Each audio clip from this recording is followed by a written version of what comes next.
All right, so let's imagine you are trying to lose body fat.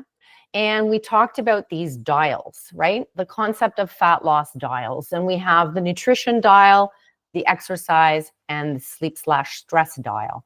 These are all relevant. There isn't one that can't or shouldn't be considered in the equation. But I encourage you to focus on one at a time, not all of them at once. Habits should be small and specific and focused in order for you to be successful and build upon them. Trouble arises when people try and adjust too many dials at once. Remember the story of tricking the lipostat? If you try and ramp down your intake of food and ramp up your exercise, often what you're doing is just you're superseding what the body can adapt to, and it's going to push back. So no sense in doing things quickly. Also, just from a psychological perspective, success breeds success, and doing little bits that build upon each other is generally a recipe for movement. So we're gonna actually dive a little deeper into mostly the nutrition dial, and then a little bit more into the exercise and sleep stress dial. Okay, so with respect to nutrition, I can tell you, I appreciate that no one's making the big mistakes. Like, no one's going out and eating French fries and chicken wings and eating candy bars for lunch. Like, I know this.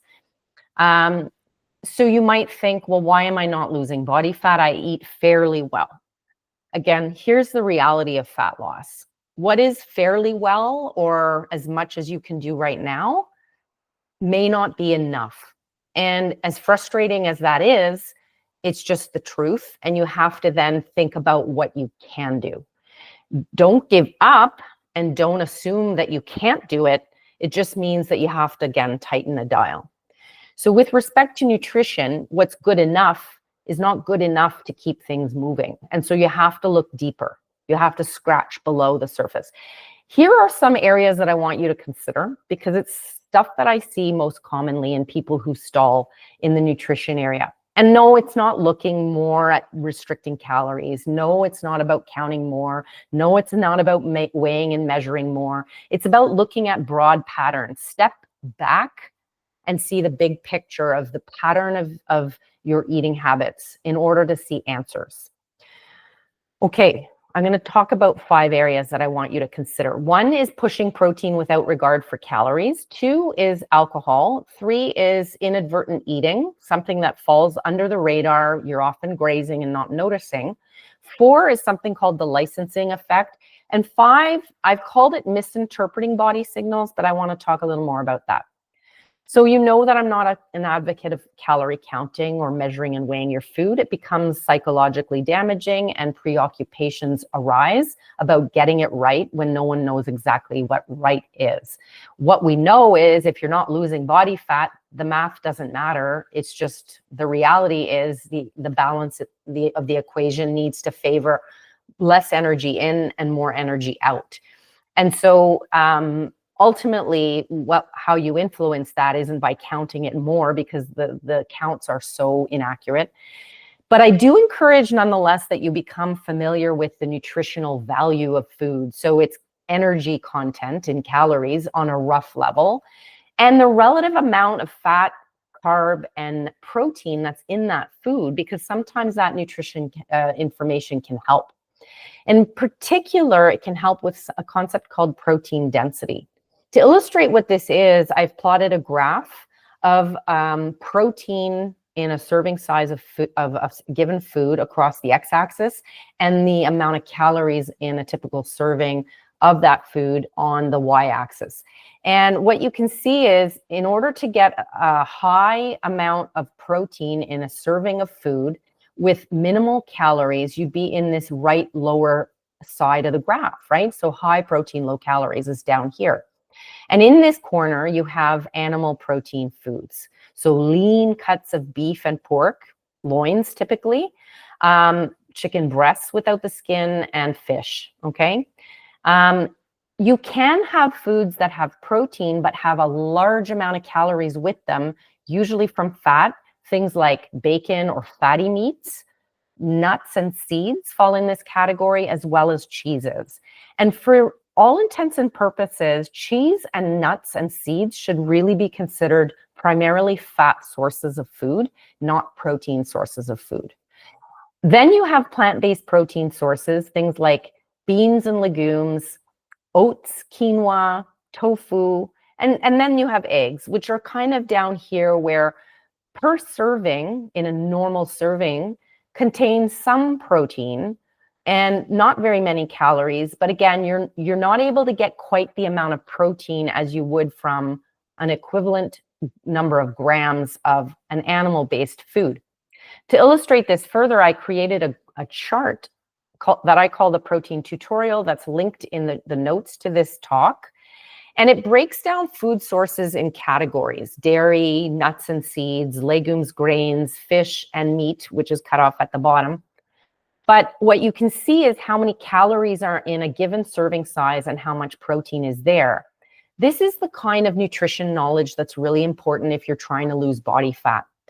And I'll illustrate what can happen is if you're not aware of protein density and you use something like peanut butter as a protein source, you can be getting into trouble with total calories. This is also true if you rely on almonds, for example, or walnuts, because while these foods do have protein, they come with a lot of fat calories. So in 1 tablespoon of peanut butter, you get between 188 and even 200 calories and only 7 grams of protein. 7 grams isn't that much when you consider your total daily protein needs, which for most women is up around 80 grams and more. So as a serving of protein, this is a little bit on the low side. And if you compare it to something like 1% cottage cheese, you can get twice as much protein in only 81 calories. By contrast, if you ate a piece of salmon, you might get somewhere close to 22 grams of protein and only 155 calories. So with less calories than peanut butter, you're getting a whopping 3 times as much protein. This is the concept of protein density. So in the effort to push your protein intake, because you hear that it's good for you, it preserves lean mass in the presence of a calorie deficit, you have to be mindful of the calories that are coming with it. As another way to illustrate this concept, imagine you're chasing protein. You want to take in 30 grams of protein. It could come from 3.5 ounces of chicken breast without the skin, and that would be about 165 calories. These are rough numbers. They're not precise, but you get the idea. To get the same amount of protein from tofu, you'd have to eat a lot more volume-wise. You'd have to eat 10.5 ounces, and that would come with a few more calories, 249 calories. If you tried to get 30 grams of protein from beans and quinoa as a combination, you'd have to eat about 1.25 cups of each, which is, for most women, they find that a large volume of food. And it is. But that would come with 474 calories. So the point is that if you're a strict plant-based eater and you don't even consume eggs, fish, or dairy, i.e. you're a vegan, you may need help from a registered dietitian to help manage your target protein intake without having excess calories, okay? If you do eat eggs, fish, and low-fat dairy, it is recommended that you try and get the majority of your daily protein intake from these sources and consider plant-based sources as additional and almost incidental. So in most cases, plant-based eaters would do well to support their protein intake through an appropriate protein supplement.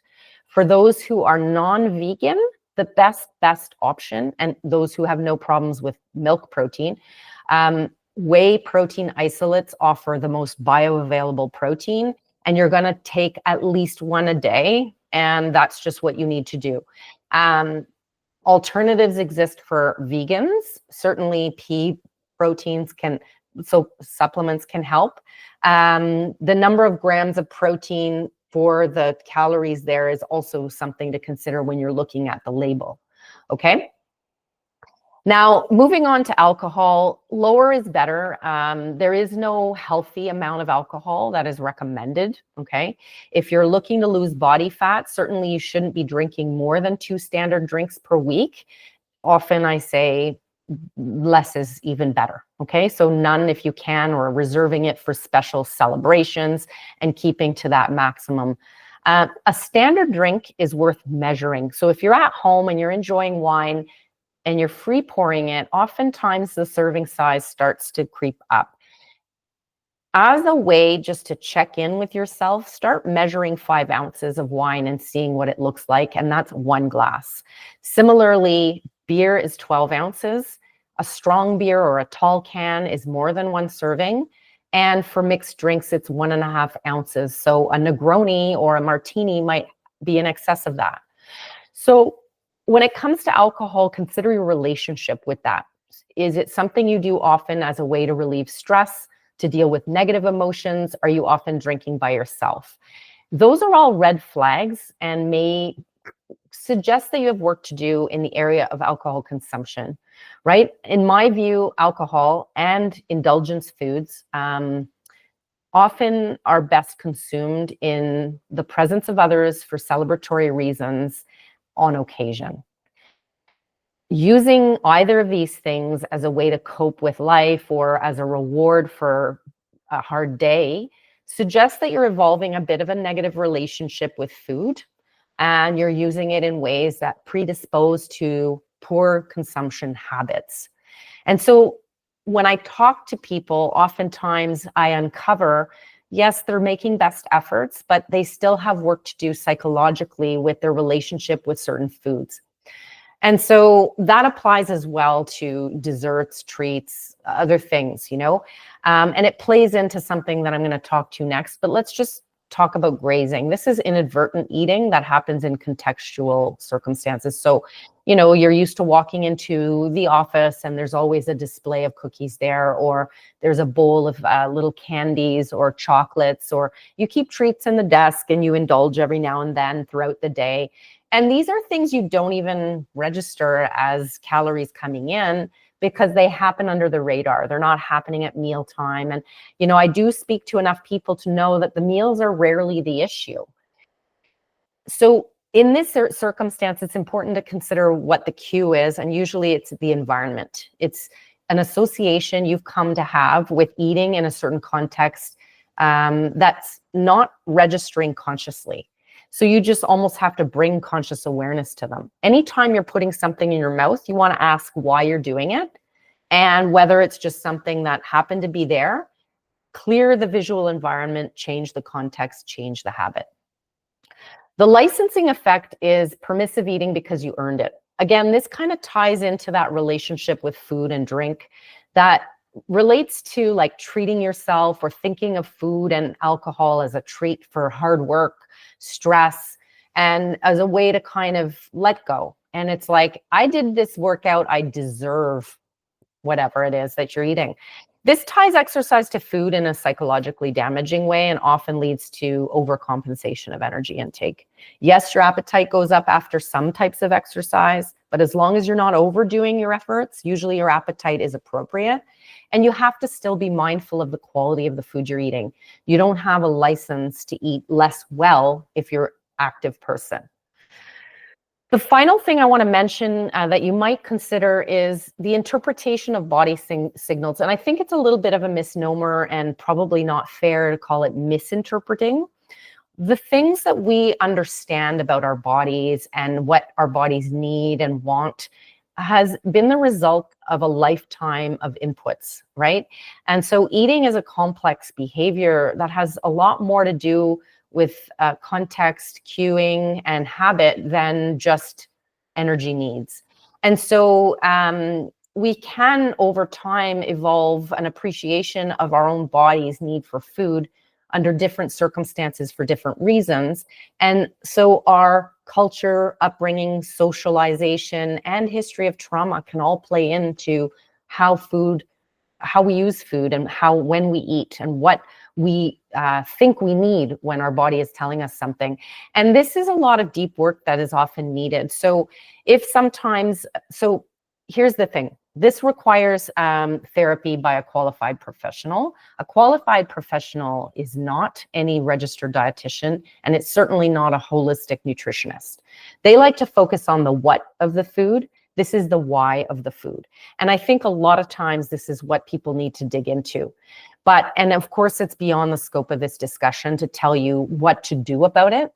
But if you believe that maybe you're eating for reasons that have, or you're not sure you can recognize true hunger from other reasons for your eating habits, it's worth thinking about whether this is an area you need to work on. The focus to begin with, in my opinion, is to begin with stabilizing your schedule of eating. It's really, really tough to get in tune with body signals when it's kind of like not knowing when to be sleepy and when to be awake because you don't sleep on any semblance of a schedule. Scheduling meals on semi-regular basis, as much as your life permits, is really important. It's the baseline. Then you eat really good quality meals, and I mean good. I don't mean lunch is like a croissant at your desk or standing and eating a donut and saying, well, that'll have to do for today. Frankly speaking, even the best quality lunch, eating, standing, rushing is not ideal. Trying to find a way to put meals into your day at regular intervals of about 4 hours and having them sufficient in fiber and protein is critical, okay? Also, hydrating yourself at meal times is really important. Then you have to start doing the work of asking yourself, when you're reaching for food outside of those times, what's going on? What sensations do you have, physical, like headache, blurred, like foggy thinking? Is it anxiety? Is it a sense of stress? Is it true grumblings in the belly? Writing these down and allows you to recognize what patterns are available to you or see that emerge that tell you, this is why I might be reaching for food during snack times. And really, I hate snacking, to be honest. I think that mini meals are a better idea. And if you're needing food for reasons that relate to true hunger, ask yourself whether or not you'd be willing to have a small portion of leftovers from your lunch or your dinner the night before. If the answer is a resounding no, and you absolutely need some kind of specific food, there is work to be done there, because that isn't really true hunger. So these are just thinking areas you might want to dive into. So when you believe that you're cranking that nutrition dial as hard as you can and giving yourself a score out of 10, consider the things that I've talked about and give yourself a new score. Ask yourself whether you really think you are doing the best you can, or whether you might need a little bit of fine tuning and maybe even a little bit of help. Okay.